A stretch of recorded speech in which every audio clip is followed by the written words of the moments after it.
Good morning class. My name is Deepali Gupta. आज हम पढ़ रहे हैं क्लास 8। सब्जेक्ट है हमारा एसएसटी और चैप्टर चल रहा है हमारा सेकंड, पार्ट है उसका थर्ड। इससे पहले हम इसके 2 पार्ट्स में आधे से ज़्यादा चैप्टर पढ़ चुके हैं। आज हमारा टॉपिक चलेगा जल का सार्वभौमिक वितरण।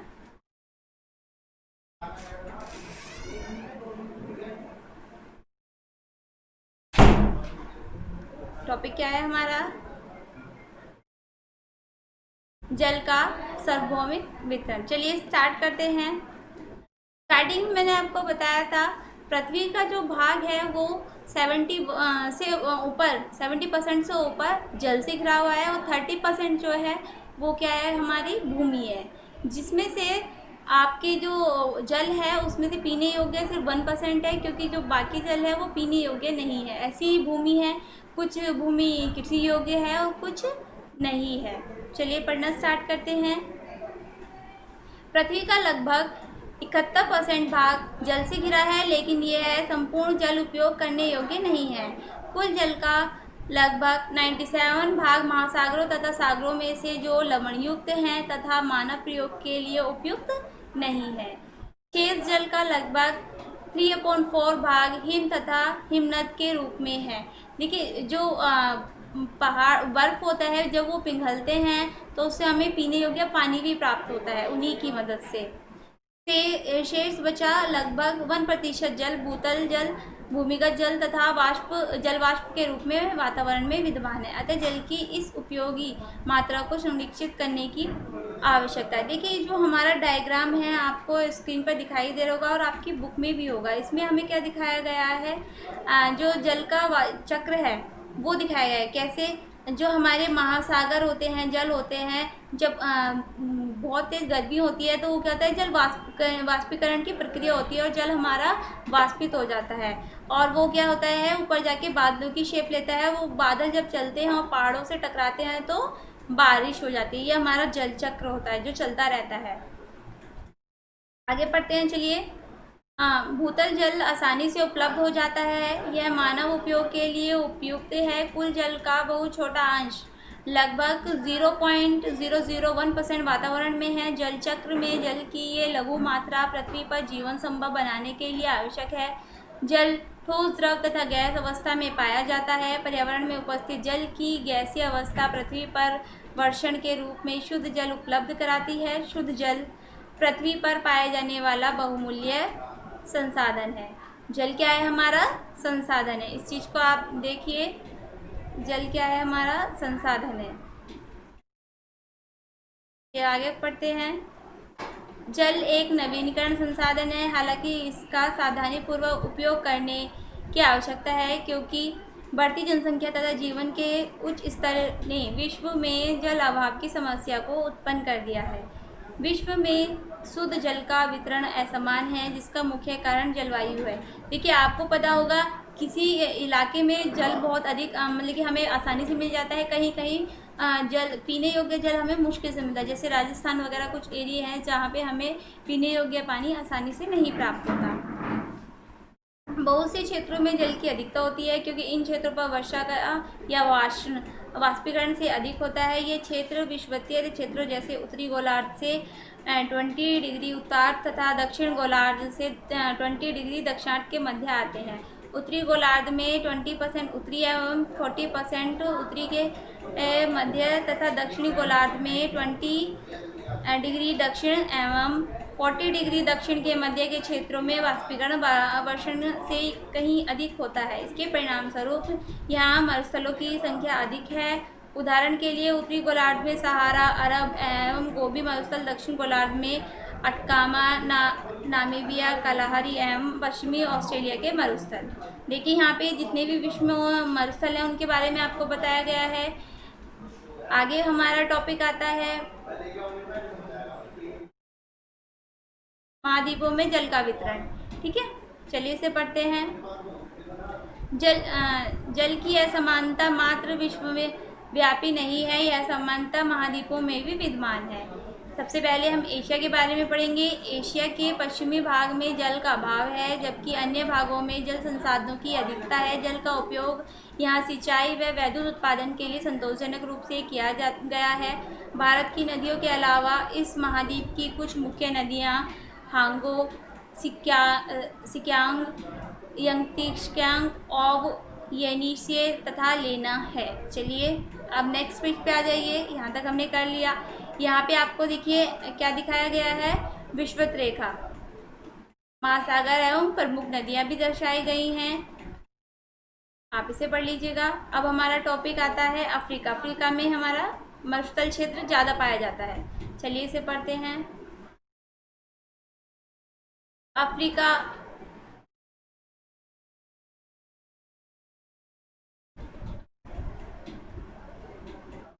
अफ्रीका का एक विशाल क्षेत्र मरुस्थल है, फिर भी यहाँ अनेक ऐसी नदियाँ हैं जो वर्ष भर जल की आपूर्ति करती हैं। अफ्रीका की कुछ मुख्य नदियाँ जैसे नीला, नाइजर, जायरे, जेबेजी आदि के जल का उपयोग सिंचाई के लिए किया जाता है। जेबेजी तथा नील नदी पर विद्युत उत्पादन के लिए बांध भी बनाए जाते हैं। जो ये हमारी नदियाँ होती हैं या होते हैं, इन पे परियोजना बनाई जाती हैं जो हमारी विद्युत उत्पन्न करने में सहायता करती हैं। चलिए अब आइए, नेक्स्ट है हमारा उत्तरी अमेरिका। उत्तरी अमेरिका में बहुत सी सदाबहानी नदियाँ हैं जैसे Missouri, Mississippi, Rio Grande, Mackenzie, Colorado तथा सेंट लॉरेंस। देखिए जो सदाबहानी नदी होती है वो होती है जो जिसमें वर्ष भर जल बहता है। इस कारण यहाँ जल संसाधनों की अधिकता है। इन नदियों के जल को सिंचाई तथा विद्युत उत्पादन के लिए उपयोग किया जाता है। हालांकि मरुस्थल तथा मैक्सिको के क्षेत्रों में जल का अभाव है। ठीक है, दो प्रकार की हमारी नदियाँ होती हैं। एक तो वो जिनमें 12 के 12 महीने हमारी जल बहता है, एक वो जिनमें कभी कभी जब बाढ़ का मौसम आता है तो उनमें जल छोड़ा जाता है। अब आता है हमारा दक्षिणी अमेरिका। चलिए इसके बारे में पढ़ते हैं। दक्षिणी अमेरिका में अमेजन, ओरिनिको तथा पाराना जैसी बहुत सी नदियां हैं, किंतु इन नदियों के जल का सिंचाई तथा विद्युत उत्पादन के लिए पूर्णतः उपयोग नहीं किया जा रहा है। यानी इन लोगों के पास संसाधन तो है, लेकिन इन संसाधनों का भी ये पूर्णतः उपयोग नहीं कर रहे हैं। चलिए आगे पढ़ते हैं हमारा यूरोप के बारे में। यूरोप में जल संसाधन की प्रचुरता है, जिसमें उपयुक्त वर्षा तथा नदियां जैसे राइन, रोन, सीन, लायरा आदि सम्मिलित हैं। इनके जल का उपयोग औद्योगिक, कृषि तथा विद्युत उत्पादन के लिए किया जाता है। आपको यहाँ आपके बुक में अमेजन नदी का एक डायग्राम भी दिया गया है। चलिए आगे है हमारा ऑस्ट्रेलिया। ऑस्ट्रेलिया में जल संसाधनों का अभाव है। यहाँ की मुख्य दो नदियाँ मरे तथा डार्लिंग है। यहाँ पे दो मुख्य नदियाँ हैं, एक तो मरे तथा एक डार्लिंग। यहाँ पे जो जल संसाधन है उनका क्या है, अभाव है। अब आते हैं हम भारत के बारे में पढ़ेंगे। भारत में जल का वितरण। चलिए स्टार्ट करते हैं। भारत में विशाल जल संसाधन है, किंतु फिर भी यहाँ जल का वितरण असमान है। देखिए भारत, आपने देखा होगा हमारा भारत तीन महासागरों से घिरा है, लेकिन यहाँ पे क्या है, जल का जो वितरण है वो असमान है। कहीं पर ज़्यादा है, कहीं पे कम है, कहीं पे नॉर्मल मतलब कि मिल जाता है, दिक्कत नहीं होती।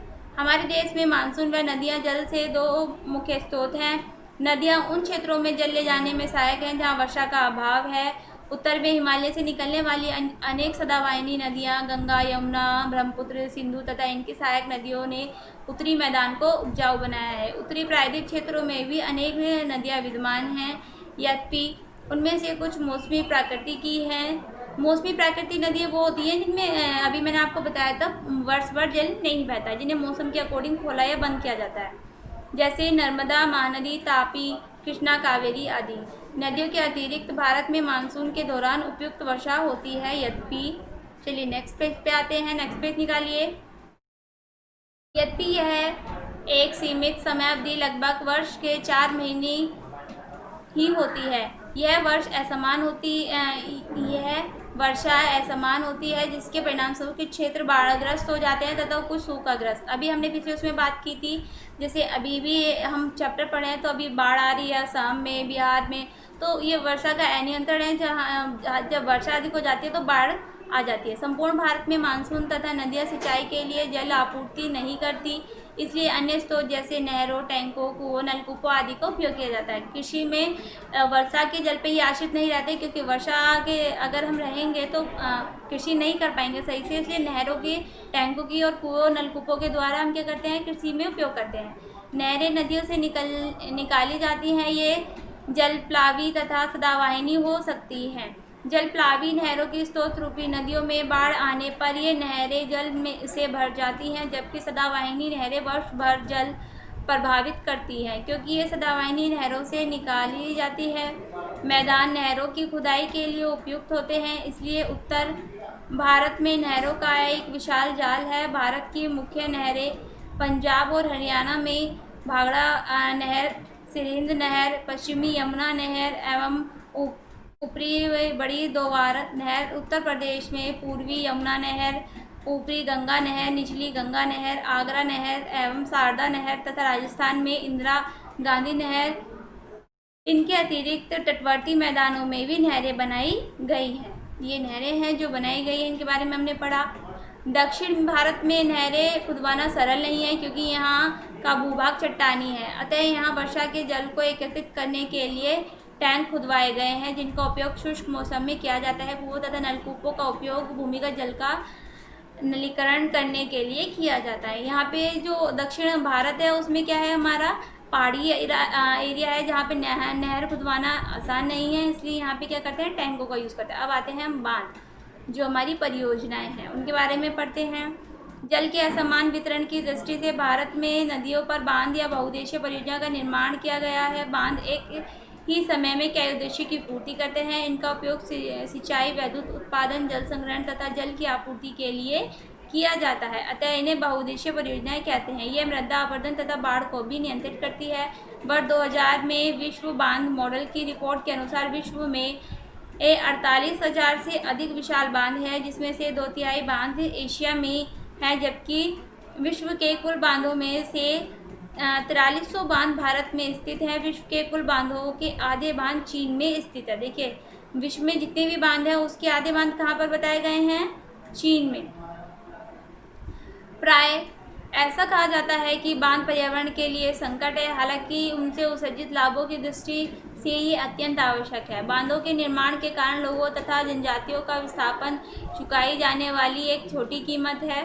देखिए, बांध बनाने से क्या होता है, जो लोगों की जनजाति होती है वो उस क्षेत्र से बाहर आ जाती हैं, तो इसमें क्या हुई है, छोटी सी जो कहते हैं ना कि इसमें बताया गया है कि ये हानि भी पहुंचाता है और लाभ भी पहुंचाता है, तो ये हमें होने वाली हानि है। आगे पढ़ते हैं। भारत की कुछ मुख्य बहुउद्देशीय परियोजनाएं हैं। बिहार एवं पश्चिम बंगाल में दामोदर घाटी परियोजना, पंजाब में भाखड़ा नागल और व्यास परियोजना, उत्तर प्रदेश में हिंद घाटी परियोजना, राजस्थान में मध्य प्रदेश में चंबल घाटी परियोजना, कर्नाटक एवं आंध्र प्रदेश में तुंगभद्रा परियोजना, बिहार एवं उत्तर प्रदेश में गंडक परियोजना तथा आंध्र प्रदेश में नागार्जुन सागर परियोजना, गुजरात में नर्मदा घाटी परियोजना अभी भी निर्माणाधीन है और पूर्ण होने के बाद भी विश्व का सबसे विशाल परियोजना होगी। कौन सी? गुजरात में एक हमारी परियोजना बनी है नर्मदा घाटी पर, जो हमारी क्या है, निर्मित हो रही है, बन रही है, और जब ये पूरी हो जाएगी तो क्या होगी, ये विश्व की सबसे बड़ी विशाल परियोजना होगी। ठीक है।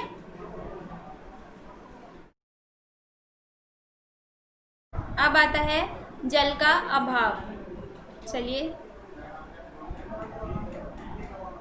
जल का अभाव। जल एक नवीनीकरण संसाधन है, प्रकृति से जल चक्र के माध्यम से पुनर्चक्रित करती है। हालांकि जीवन स्तर में सुधार तथा बढ़ती हुई जनसंख्या इसके अत्यधिक उपभोग का कारण बन गई है। परिणामस्वरूप प्रकृति द्वारा जितने जल का नवीनीकरण किया जा सकता है, जल का उपयोग उससे अधिक किया जा रहा है, अतः जल का अभाव संभावित संकट बन गया है। कुछ देशों तथा क्षेत्रों में यह पहले ही एक गंभीर समस्या बन चुका है, इसलिए इस समस्या को जल्द से जल्द हल किया जाना चाहिए। सन 1999 में जल के अभाव की समस्या 40 देशों में उत्पन्न हुई थी, किंतु अब यह समस्या बढ़ गई है और ऐसा माना जा रहा है कि सन 2025 तक 65 से भी अधिक देश इस समस्या का सामना करेंगे। इन देशों में भारत, नाइजीरिया, कोरिया, पेरू तथा पोलैंड सम्मिलित हैं।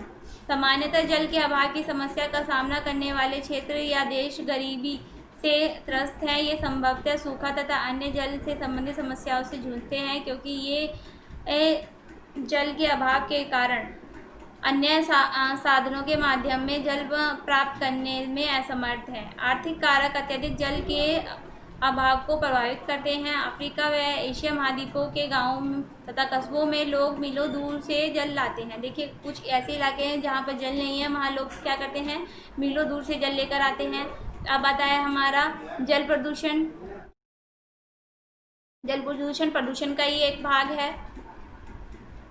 जल घरों, मैदान तथा उद्योगों में कई प्रकार से उपयोग किया जाता है। जब हम जल का उपयोग करते हैं तो यह दूषित हो जाता है। इतना ही नहीं, जल राशियों में कूड़ा करकट डालकर इसे दूषित किया जाता है। मानव व जंतुओं के अपशिष्ट से रोगाणु उत्पन्न होते हैं, बहुत सी बीमारियों का कारण बनते हैं। उद्योगों तथा कृषि के उपयोग के लिए किए जाने वाले रासायनिक पदार्थ से भी काफ़ी हद तक जल को दूषित करते हैं। इसके परिणामस्वरूप बड़े पैमाने पर जल प्रदूषित होता है। जल को प्रदूषित किए जाने वाली मात्रा प्रकृति द्वारा उसे नवीकरण करने से कहीं अधिक है, अतः इसका परिणाम शुद्ध जल का अभाव है। देखिए, बहुत सारी ऐसी चीज़ें हैं जिससे हमारा जल क्या होता है, अशुद्ध होता है। जैसे फैक्ट्रियाँ हो गई, या मानव द्वारा कूड़ा करकट जो जल में डाल दिया जाता है वो हो गया। तो ये जो चीज़ें हैं क्या कर रही हैं, जल के अभाव को बढ़ावा दे रही हैं। आगे बढ़ते हैं। जल संरक्षण। हमें जल का किस तरीके से संरक्षण करना चाहिए। जल संरक्षण समय की मांग है। जल का संरक्षण तथा उसकी गुणवत्ता को बढ़ाना आवश्यक हो गया है। जल संरक्षण के कुछ उपाय निम्न हो सकते हैं। नंबर एक क्या है हमारा, उपयुक्त सिंचाई।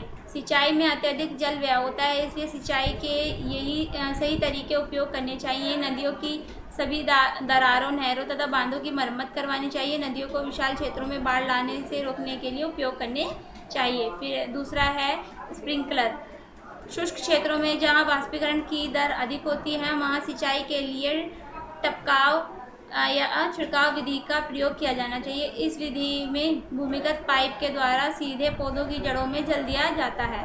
फिर तीसरा है हमारा पुनःचक्रण। औद्योगिक तथा घरेलू व्यर्थ जल को पुनः उपयोग के लिए उनका पुनःचक्रण किया जा सकता है। इन जल को शीतलन तथा धुलाई के उपयोग में लाया जा सकता है। नंबर 4 है वर्षा जल संचय। वर्षा जल संचयन जल संरक्षण का एक प्रभावी उपाय है। वर्षा के जल को बाद में उपयोग करने के लिए भूमिगत टैंक में संग्रहित किया जा सकता है। इसका उपयोग घरों में प्रभावी रूप से किया जा सकता है। नंबर 5 है अपशिष्ट पर नियंत्रण। घरेलू उपायों के लिए उपयुक्त जल का अव्यय नियंत्रण किया जा सकता है। जल संरक्षण के लिए उपायों का विस्तृत रूप से प्रचार करना चाहिए। बच्चों को जल के मितव्ययी उपयोग की आदतें डालनी चाहिए। देखिए, हमारा यहाँ चैप्टर खत्म होता है। पूरे चैप्टर की हमने रीडिंग कर ली है। अब नेक्स्ट जब आपका पीरियड होगा तो हम क्या करेंगे, इनके नोट्स आपको व्हाट्सएप के द्वारा प्रोवाइड करा देंगे। बाकी आपको जो भी समस्या आते हैं इस चैप्टर को लेके समझने में, तो आप स्कूल में आके संपर्क कर सकते हैं। Thank you.